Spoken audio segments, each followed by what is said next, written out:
விகடன்லயோ குமுதன்லயோ Vikatan media Kumudhan media ஒரு battle சொல்றாரு, தலையை வந்து கையை வந்து தலைக்கு வச்சு படுத்திருக்கிறாரு அவர் வீட்டில். அவர் கேப்டன், ரொம்ப நல்ல பரவ நடிகர். என்ன கேப்டன் எப்படி படுத்திருக்கீங்க அப்படின்னா, நாளைக்கு நம்ம வந்து மக்கள் பணிக்கு போகும்போது என்னால் நடக்கலாம், நம்ம எல்லாத்துக்கும் தயாராக இருக்கணும் அப்படின்ட்டு. அண்டு அவருடைய ப்ரொடக்ஷன் ஹவுஸில் சாப்பாடு எப்படி கொடுப்பாங்கன்னு உங்களுக்கு தெரியும். அது வந்து இண்டஸ்ட்ரியில் ஒரு பெஞ்ச் மார்க்.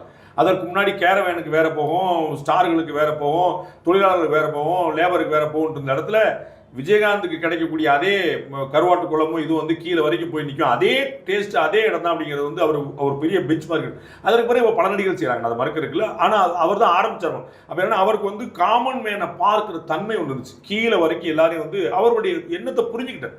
அது ரொம்ப முக்கியமானது. அது வந்து ஹிந்து முஸ்லீம் இஷ்யூவாக இருக்கட்டும், லாங்குவேஜ் இஷ்யூவாக இருக்கட்டும், ஒரு பெரிய பார்வை இருந்துச்சு.